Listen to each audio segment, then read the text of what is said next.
Hello, everyone. I'm Kenneth Morefield. I'm the current owner and operator of the artsandfaith.com website. It is currently a repository for a number of top 100 lists of spiritually significant films that was initiated during the run of Arts and Faith as a message and discussion board. I'm pleased to have as my guest on this podcast, Matt Paga. Matt is a longtime original contributor to the Arts and Faith website, as well as um, the owner of Bible Films blog and the author of 100 Bible Films from BFI. Did I get that right, Matt? Yeah, that's right. Yeah. All right. Hi. Thank you Hi, for joining me. The main reason that Matt and I are getting together is to promote the recent book, Faith as an Expression of Human Spirituality, Essays on the Arts and Faith Top 100 Spiritually Significant Films. The top 100 list was 2020. The book came out in 2024. And Matt, why don't you tell everyone a little bit about like what was the title of your chapter, um, and why did you decide to write about what you did? Yeah, so I've kind of forewent having a kind of a clever, fancy title with a good pun, and I just went for the title of the film that I wanted to discuss, which was Il Vangelo secondo Matteo, which translates as the Gospel according to Matthew, which was a 1964 Italian Jesus film by the Italian director Pier Paolo Pasolini. So really my chapter discusses that film, but puts it in the context of Pasolini's wider work. And I suppose it's a film that has been on every iteration of the Arts and Faith list. I can't remember off the top of my head how many there have been, but we've run the process several times over the last 20 years. And it's always been one that's been on there, and I think it will continue to go on there. And it's often cited as one of those kind of the most spiritual films there are. And obviously, my expertise is in Bible films. This was one of the films in my book, and I think in talking about that a lot, I realised just how much this film meant to me. And so when we started talking about doing a book about arts and faith, top 100, this was the only film I ever really considered, because it's I think it has such a strong reputation both inside and outside the church that it made an obvious one for me to talk about, and it's very much one of my kind of favorite films of all time. So. Okay, that good answer. Before we maybe dive into the content of the chapter a little bit, the Arts and Faith top 100 has on again, off again, included the descriptor of spiritually significant films to try to distinguish from just, a generic list of top 100 films of all time. How important is that label to you? Does the descriptor spiritually significant mean anything specific to you? Did you keep that in mind when voting or participating? I know it means different things to different people. So, what does that label mean to you, and what makes a film spiritually significant if it is a significant descriptor for you? Yeah, I think it is. I think it is a significant descriptor for me. Although I think it is quite difficult to pin down, and spirituality means slightly different things to different people. And I think for some people, I mean, I guess again, particularly people that would identify with Christians, essentially spirituality relates to kind of externally to God as a spirit, but I think it also has meaning for those people that are in different belief systems or that have no belief systems. And I think there's still that sense of something about the interior life, and perhaps how that maybe connects more broadly as well. Which, I mean, that's not a very good definition, but but I think it typifies a certain kind of film that is, yes, it's about story like most films are, but it also has some sense of something just itself, or something more important is going on than just the kind of mechanic of the plot, I suppose. Um, and I guess part of me leans towards the kind of the Schrader type definition, but I think also what I've always liked about the top 100 list is they've always felt free to kind of move away from that as well. And so, in some ways, those kind of films, the kind of Tarkovsky and Bresson, and a lot of the other the Dardennes and a lot of the other directors that get on the list. There's also other kinds of films that contribute and bring something to the table as well. And I think that's part of the joy, both of it being a very collaborative project, coming up with the top 100, but also about having a word that isn't so absolutely nailed down that there's some, there can be some interesting discussion around it. So if I can just follow up on that question, your BFI book is, 100 Bible films. Yeah. So I mean, given the fact that those two circles, spiritually significant and Bible film, are not interchangeable. I mean, they're Mm. very different lists. What makes Pasolini's Bible film more or less spiritually significant for you? Like, why would you make that a choice, um, or one of the top choices on the arts and faith list, as opposed to any other Bible film? I mean, besides just the Yeah. content, there's got to be some other component. Yeah. I mean, I think I think there is some, there is some crossover between those lists, and I think some people would always think about those stories when they think about spirituality. But you're right that certainly not all Bible films would qualify as spiritually significant. It's, in fact, a lot of them are very kind of crass and commercial, or very, I suppose, forthright in their agenda is perhaps Mm-hmm. a kind of kind way of talking about it. I think with Pasolini's film, I mean, I kind of now I struggle. I wrestle with this as I was writing the chapter, trying to kind of really put my finger about it. I think for me, there's parts of this film I see again and again and again, and I still find really moving. And I think that certainly has an impact on that understanding of being spiritually significant. It isn't just, as I say, going through the mechanics of the Jesus story. There feels like there are moments of that really kind of tap into something else. And I think a lot of that actually it's to do with two things in particular, I think, that contribute to that. One of which is the music, and Mm-hmm. the music in the film is very diverse, but also just kind of fantastic, and has a real. I mean, in some ways, I was going to attempt to say something for everyone, but that's not really quite Yeah. true. But certainly, it's got that very, part of what Pasolini did was he liked to kind of mix very disparate styles, and so Mm-hmm. you get some of the kind of classical church, St. Matthew's Passion, and some of those other kind of classical pieces, and you also get more kind of grassroots styles. I find the kind of Odettas, sometimes I feel like a motherless child. There are two sequences that use that, and that particularly stirs me.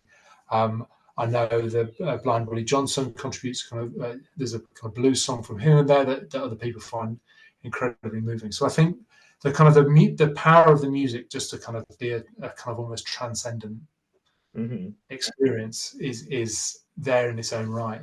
But I think this also combines with the way that Pasolini uses close-ups in the shot in the film. I think about 40% of the film is a close-up, Mm-hmm.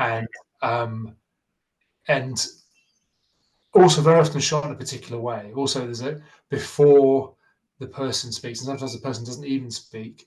There's just the kind of camera resting on their face, and almost trying to kind of that moment, I think, of kind of scrutiny, and it kind of feels like there's a little bit longer there. There's even though this person is just an actor or just a face on a screen. There's almost a kind of I guess it kind of encourages a kind of empathy and a kind of curiosity about the person and a connection that I think draws you into the film, but also kind of makes it feel like you're connecting to something bigger than just the kind of sense of when Jesus went here and Jesus went and did this and those other things.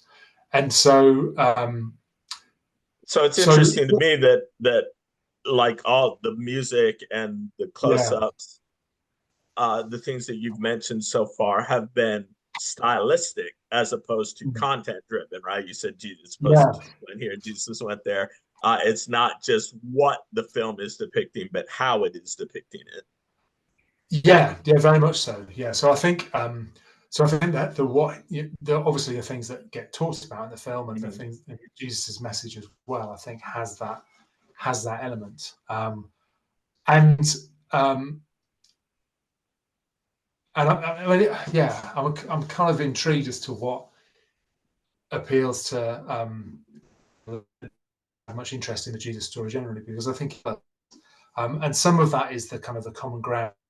Pasolini's concern with the poor and those kind of elements, and really bringing those elements of Jesus' teaching to the forefront. And so I guess that underpins everything as well. But yeah, it is a combination of the content, but very much so. I think the form as well has a huge impact. Well, so that segues a little bit into maybe some more discussion about your chapter. One of the things that I liked about your essay and was happy to include it was that you attempted to place the gospel according to St. Matthew, not just in the context of the arts and faith 100 list, but in the context of Pasolini's, career and filmography. For those people who don't know Pasolini as well, I guess sort of the entry point for, an arts and faith crowd is that discussion of him making the film not necessarily as a expression of his own personal devoutness or religious beliefs,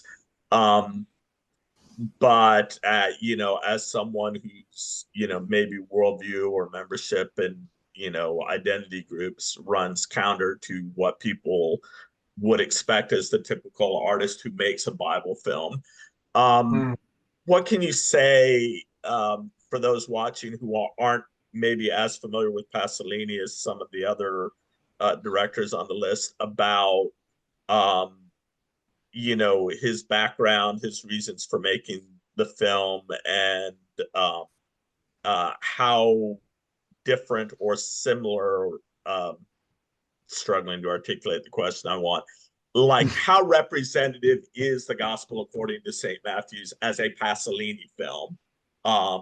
Because I don't know that a lot of arts and faith people sort of like really loved the film and then said, let me go on to look at a bunch of other Pasolini films. And when I personally did that, I struggled a lot. I didn't necessarily have the same, connection with some of his other works, and found him to be a little bit more difficult. So is that a typical experience? Was that an experience for you, or? Yeah, I mean, I think he is a complex and difficult artist to get your head around, and to the extent that still even in writing the chapter, I have as many questions as things I answer, really. And in some ways, I think that's partly what makes his work good art, is that there's a genuine kind of wrestling within it about what he thinks and what he's trying to express. And I think in terms of scholarship on his work generally, it's kind of moved on from trying to find a coherent kind of portrait that we can make of him as an artist, and recognizing that he is full of contradictions. And actually that was something that he's almost celebrated. Well, he celebrated in his work, was the kind of the clashing of ideas or different approaches and things not necessarily making sense. And and so his films are, I mean, they range between, I mean, yeah, there's just a tremendous range there, from kind of comedies through to very, very dark films at the other extremes, and all kinds of things in between. I think there are elements of most of Pasolini's filmography that kind of link to the Gospel according to St. Matthew, and yeah, but that kind of changes as they go through. There's much, almost it's the film a kind of real point of transition for him, and I think it kind of connects to his earlier work, and it connects to some of his it connects to his later work, but there's not necessarily that much connection between his earlier and later work, aside from this film. So so a lot of his, I mean, I think his early work, I mean, it's interesting because he is often described as an atheist, and I think that's probably the most common description that he would use himself. But also at times someone asked him that once and said, he's as an atheist or such and such, and he said, well, if you know that I'm an atheist, you know better than I know myself. And so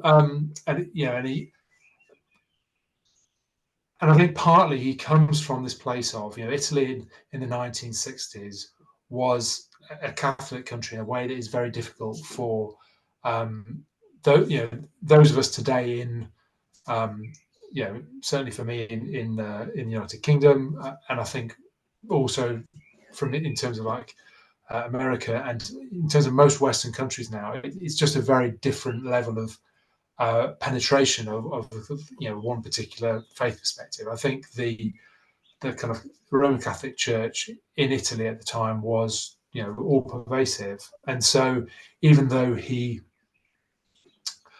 was agnostic or atheist, I think that sense of that kind of Catholicism and what those things mean, and the things he'd been brought up in, and that world he inhabited, just the air they were all breathing, has a really profound impact on a lot of his work, and he's very keen to investigate it. So his first film, Acatone, is kind of a Christ figure film in some ways, and there's also kind of a lot of spiritual issues going on. His second film, Mama Roma.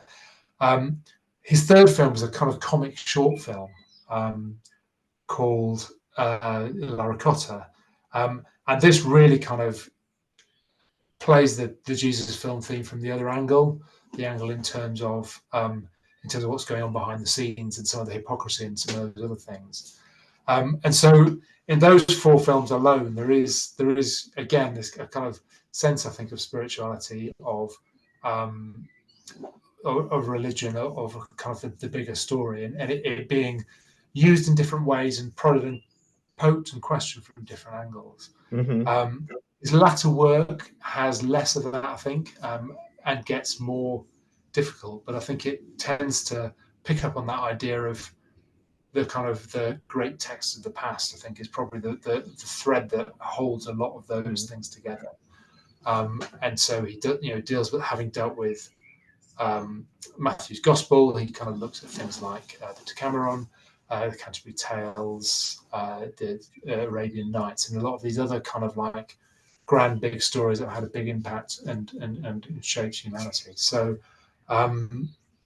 so he isn't an easy filmmaker, and I think that is partly what makes him an interesting filmmaker, because there are, he's full of those contradictions and wrestles, and he's not easy to kind of put in a box and think, all right, I've done Pasolini. I'm glad you circled back to the word contradiction, because that was what I wrote down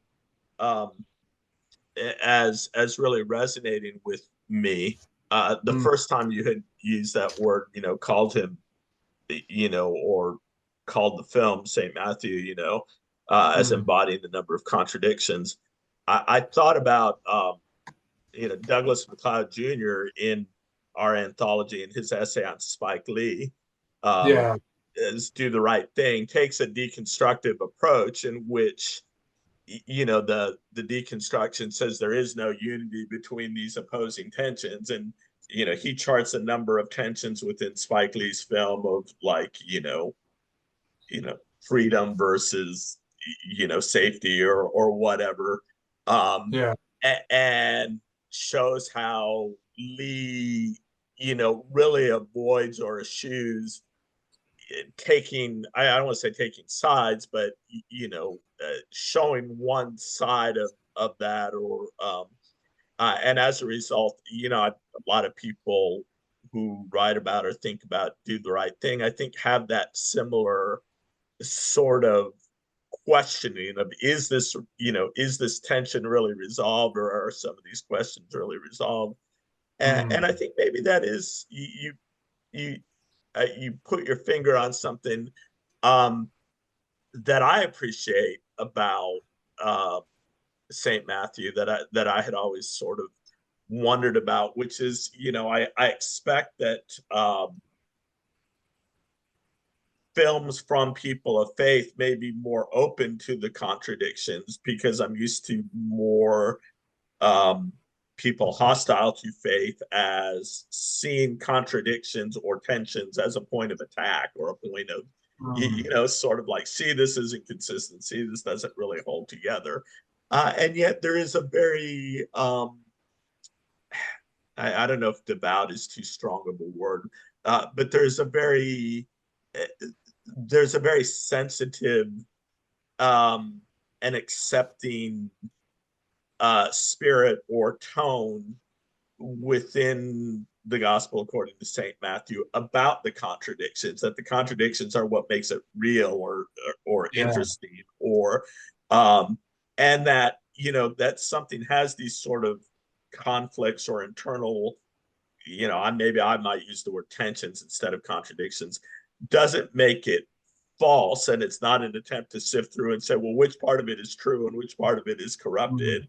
but how is the truth messy and embody these sort of eternal tensions that were, still, that are built into the story of Jesus, and that we're still trying to understand today. So I really like that answer. It does sound a little bit, as I hear myself talk, a little amorphous.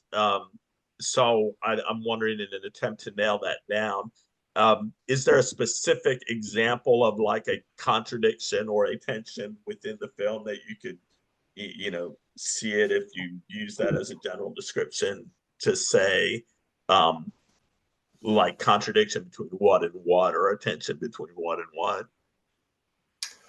Uh, yeah, as you're coming up to the question, I was hoping you weren't going to ask. Oh, I well, think it's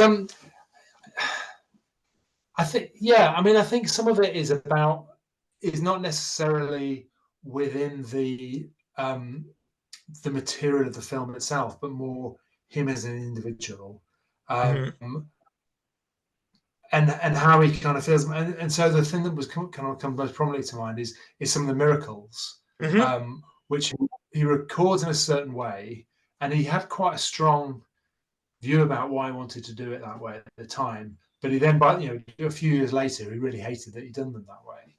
And so mhm, it's that it's that kind of thing. I think that is partly on my mind. But I think also um, there are things like um, the way he kind of a lot of it is about the way he puts different elements together. So even the kind of shots he takes, mhm, and for example, it's often talked about as being a neorealist film, where in fact more of it is about he kind of has this idea of pastiche and trying to put very different elements against each other. And so we get these kind of sections that feel quite neorealist, but they're then up against things that are much quite a different filmmaking style. And there's a kind of those kind of clashes. Um, in terms of the ideology, I think perhaps the the there's this kind of I suppose there's this sense of Jesus having this kind of this message and being there's a lot of focus on the kind of ordinary faces of the people in the crowd and the kind of focus on them as being this kind of, to use his words, this kind of peasant class, this kind of sub-proletariat that he is really fascinated and inspired by in modern day. Is he kind of sees his way of life dying out, and this being a kind of spiritual. He talks about epic and mythic and these words quite a lot, and it's still residing in those people, whereas largely the middle class have deserted those values in terms of something more materialistic. And so, but his Jesus figure feels a bit more like one of the kind of more middle class figures, rather than necessarily one of these peasant figures. Yeah. And I often get the sense that he's come to bring this message or come to kind of share his thoughts, but the camera quite often detaches him from the everyday people, even though he's come to, you know, to connect to everyday people and to kind of have that message and be upholding their way of life. And so I think that's one of the kind of the big ones, is in terms of that kind of tension there between wanting to uphold the everyday people and the normal people, but the Jesus figure being slightly more, not that he's not kind of middle class in the sense that he's discussing his latest purchase from IKEA or something like that, but in the sense that he is more like the kind of the kind of educated intellectual, as opposed to the people that are literally just working with their hands and they're shown, I mean, that's one of the beauties of the films, that it kind of really feels, those scenes of the kind of ordinary people, they feel like they are very ordinary, and they are kind of the kind of faces you might have seen around crowds around at the time. You mentioned the word pastiche, which of course is figures quite prominently in your essay. Yeah. Is it a reach for me to I'm asking someone who's seen more Bible films than I. Is it a reach for me to sort of say I find that appropriate, in the sense that would it be wrong of me to describe the Bible, particularly if you include both the Christian New Testament and the Hebrew Old Testament together, as kind of as a pastiche, as a certainly different authors, different time periods, different styles that are merged together in this sort of singular product that we tend to insist on trying to depict cinematically or culturally as a unified whole, and talk about it in the same way that we would talk about as a single author, book written all at one time. You know, is there something about that pastiche style that you think is appropriate to the subject matter, or is that kind of intentional or accidental?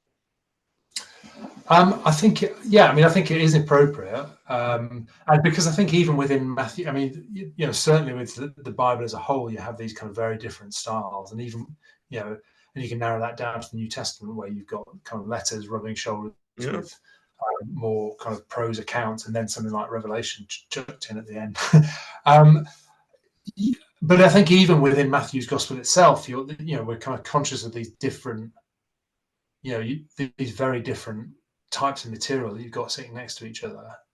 You have these long kind of sermon sessions, these kind of 5 long sermons that are built into the text that are very like that. And then it's, and then there's kind of a few periods of actions, or a story or a parable, or, the kind of account of a healing. And so, so I think there's an element of that being brought into it as well. Yeah. And that gets reflected a little bit in some of,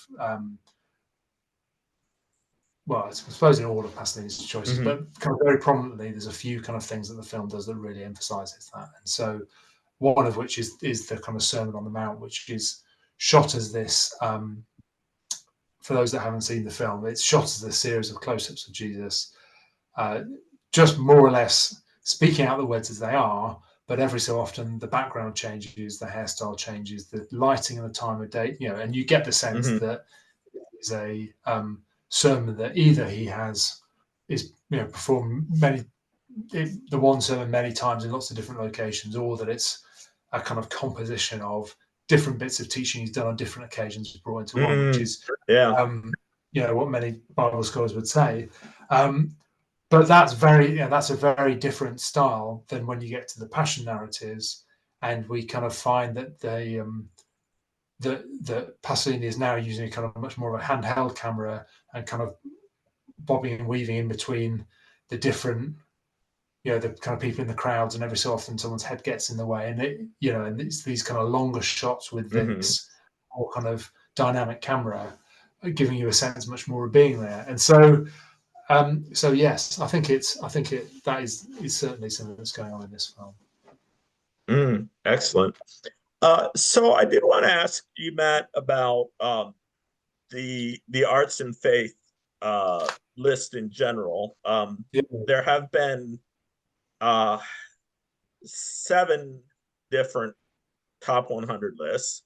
Um, if I include the 2004 list, which was an original unranked list, um, yeah, it's not currently up on the website because it doesn't have rankings and for various reasons. Um, the 2020 list had a distinction that uh, we decided to limit it to one film per director. And there yeah, was some discussion at the time there that changed the list, not radically, but enough to include more filmmakers of color, broader mm, geographical range, a few more women authors or directors, but not enough. Um, uh, I was wondering how you felt about those changes or about the 2020 list, which generated the book, as opposed to previous incarnations of the list, particularly as 2025 marks the 5-year span where there may be another iteration within there. So, any comments or preferences about the sort of evolution of the list over time, even though Pasolini's been fairly consistently in the top 10 or top yeah. 15 on all those lists and hasn't really moved. Yeah, it strikes me as a kind of a painful decision, but the right one to limit it to one director per.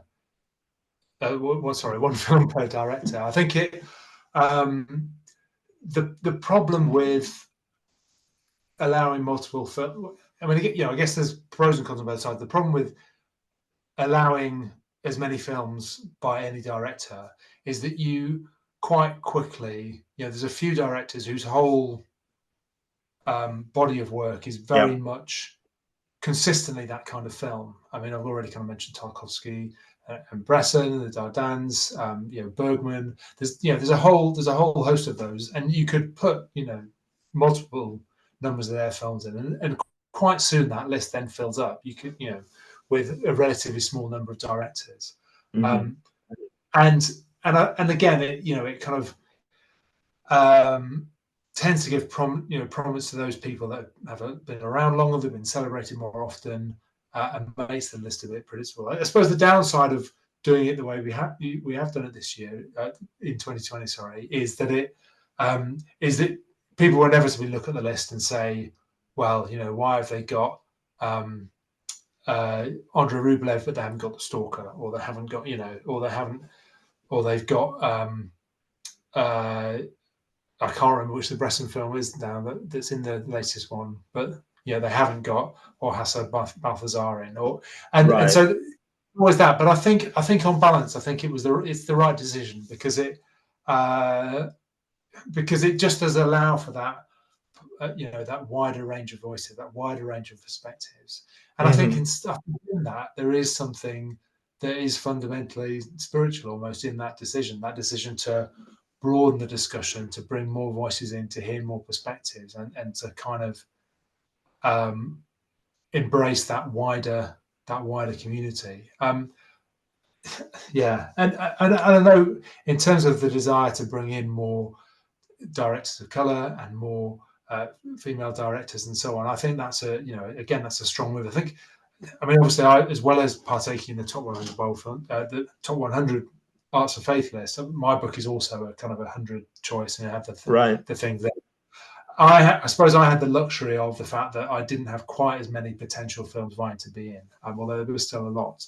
And so I felt there were a few directors that I could indulge them having multiple films. I mean, DeMille is very difficult not to do that, but still have, still be able to kind of widen the net a bit, which was something I really wanted to do.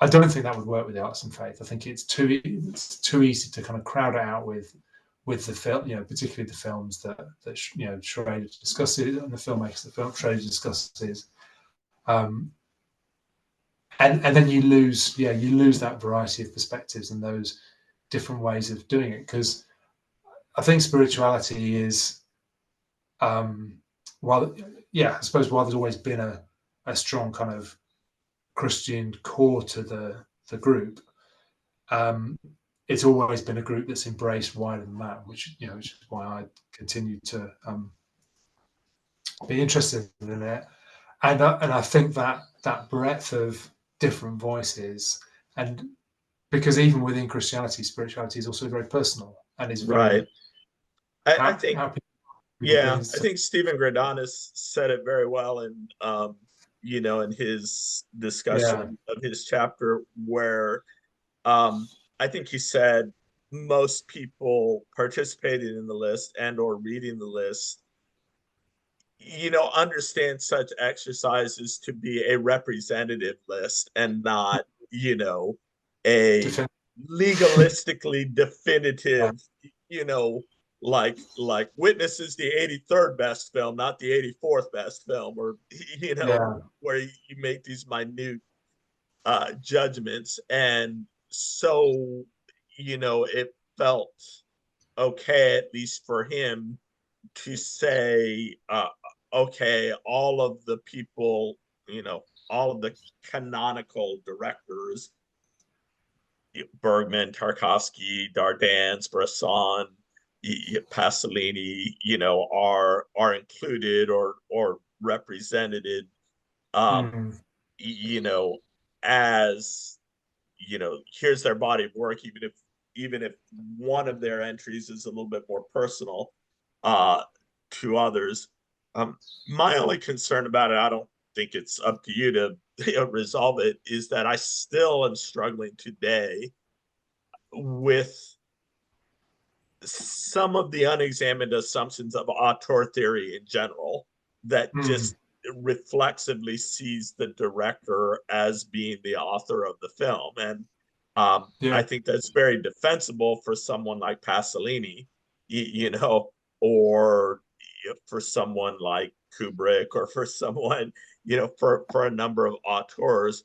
But there are a number of films, I don't know if you get into like the Miracle Maker, or uh, yeah, where that are spiritually significant, but I don't necessarily think of Babette's Feast as being an Axel film, or something like yeah, that. yeah, Or in some ways, some of the studio films, or productions of being the studio films, as being, um, Make Way for Tomorrow, I guess, is a Leo McCarey film, but I don't really think of it as being a McCarey film. I think of it as being, mm, a studio film.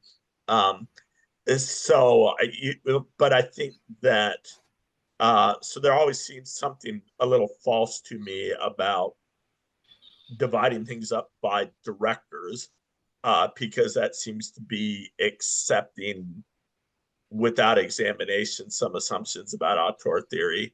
Um, but I think if we didn't separate it in that way, then some of the directors who are, unquestionably auteurs, that single director who is the right, creative vision behind the film, and not would be prioritized over the inclusion of maybe some films that were the product of ensembles, or on teams, or on writing, mm, or you know actors in some way. So I don't know that there's a satisfactory way of dividing it up on any other way. I think auteur theory is here to stay.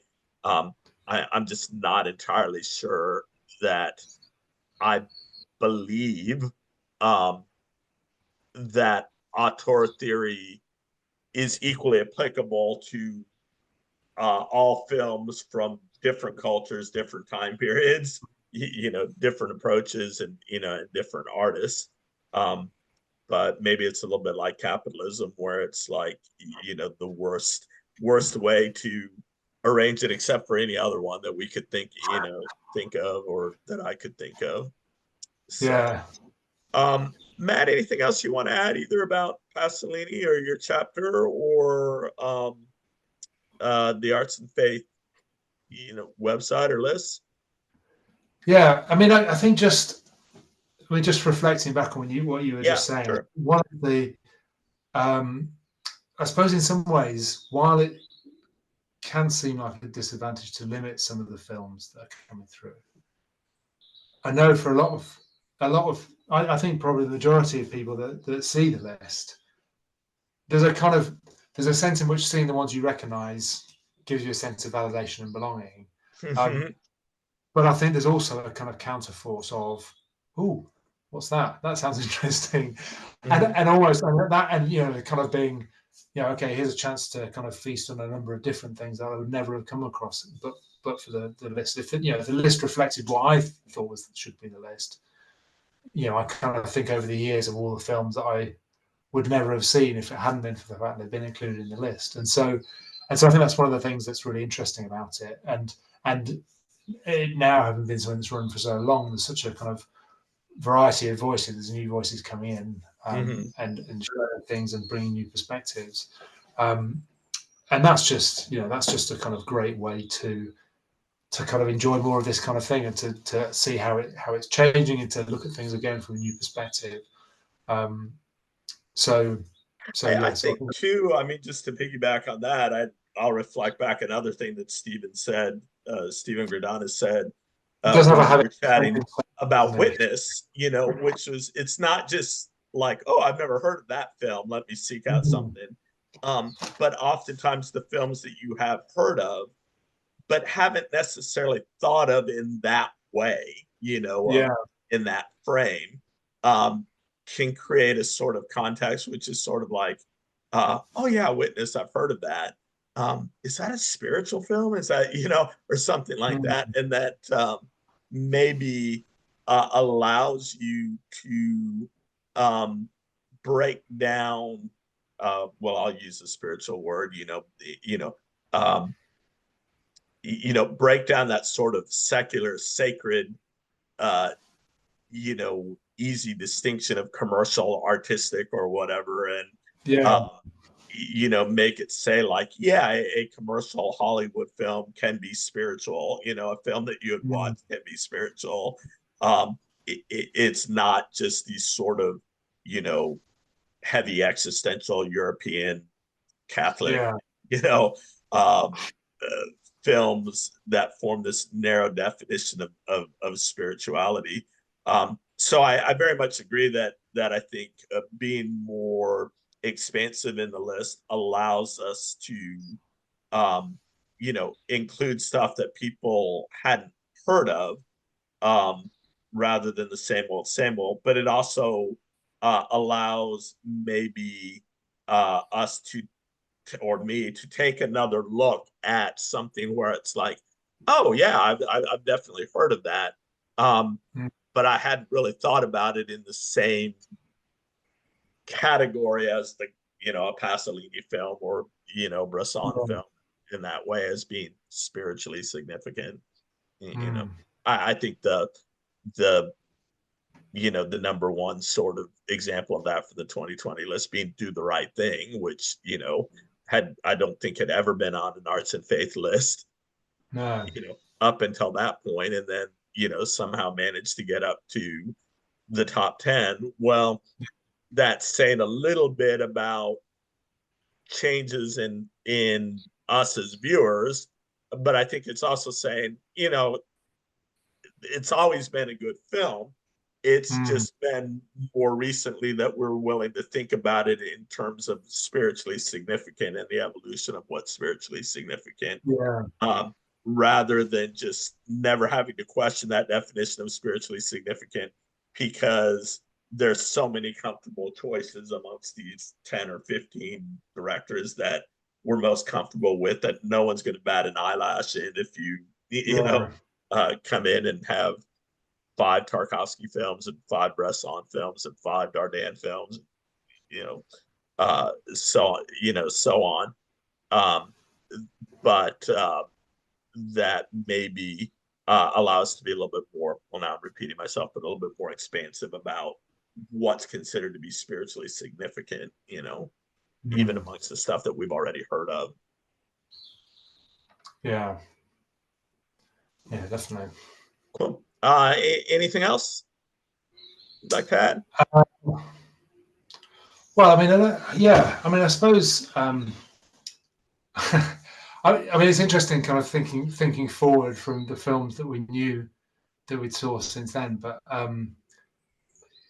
yeah, it was interesting. New directors come into it as well, and I suppose thinking about one filmmaker, I think it will be really interesting to see if they appear on the list next time. Is Alice Rohrwacher, another Italian director, but some of her films, again, going back to this thing of spiritually significant, there's a kind of presence in them, or there's a sense with them that they again feel that they draw down onto that definition, or they kind of fit within that definition without necessarily being able to plot it all nicely and kind of give it marks out of 10 on a load of scores that add up to something. And Right. so yeah. So, I mean, that may lead me up to a wrap up question, which is I remember Darren Hughes, in discussing spiritually significant, made an argument that I found persuasive of, like, um, you know, uh, the arts and faith part about it is just a reflection of the individual arts and faith people.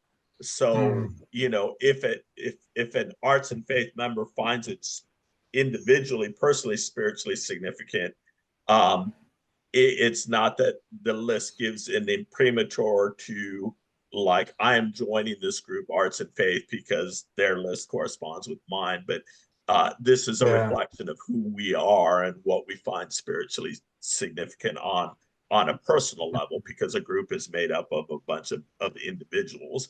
um, I will use that to sort of conclude by asking you, maybe what has the Pasolini film uh, meant to you personally, as either a viewer or a critic, or as a person of faith? How has that film enriched your life or expanded your understanding of human spirituality?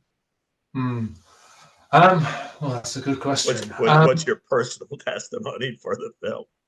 Yeah, I mean, I think one of the things is that it's meant different things at different points, and so I think the first time I saw it, I didn't even really like it that much. I was quite disappointed by it,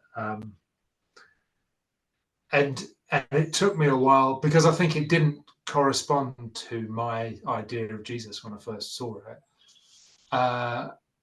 and it took me a while to realize that actually that was one of the things that was good about it. Mm-hmm. That actually it made me look again at what my assumptions are and what my own feelings were, um, and and question those things. Well, why do I think this, and why do I think that this passage might have been that? So that was a kind of early stage with it for me with the film, and I think since then, it's difficult to really. I don't know that I can really sum it up beyond that. It kind of feels like that when I watch it, I kind of feel moved and I feel, um, yeah, I guess just a kind of bigger sense of things. And yeah, I don't know that I have a good answer to that, I'm afraid. No, But I think that is a good. I mean, I think that is a good answer. It reminds me of the David Mamet quote that I like so much, where he said the difference between art and entertainment was that, entertainment is designed to confirm what you already think, to make you feel comfortable. and art is designed to make you stop and say, hold up, look Yeah, at it again, maybe think about it again. Um, and it sounds as though from your answer that maybe the Pasolini film did that for you, or at least did at one point, and then has gone on to become other things at different points of your life, yeah. as you revisited it. Um, so I think that's a solid answer. So, Oh. all right. So this is Matt Page, and again, Matt can be found, or you can find more about Matt's work at the Bible Films blog. He's also the author of 100 Bible Films, which was published by BFI. Um, and I'm assuming that's available on Amazon, or you got to go directly to Yeah, BFI. yeah. No, it's on Amazon. And he also contributed um, the article on Pasolini's The Gospel According to St. Matthew, which appears in um, uh, Film as an Expression of Human Spirituality, Essays on the Arts and Faith, Top 100 Films. So, Matt, it's a pleasure to finally meet you face to face, and thanks so much Yeah, for well, joining. likewise. Well, thank you for having me on. I've really enjoyed getting to talk about this film, and I know Arts and Faith has played such a big part in my role as a film critic over the years. So it was a real pleasure to get to write about this film I love so much in depth, and for a project that I really, it was a real pleasure to be a part of. So thank you for putting it all together.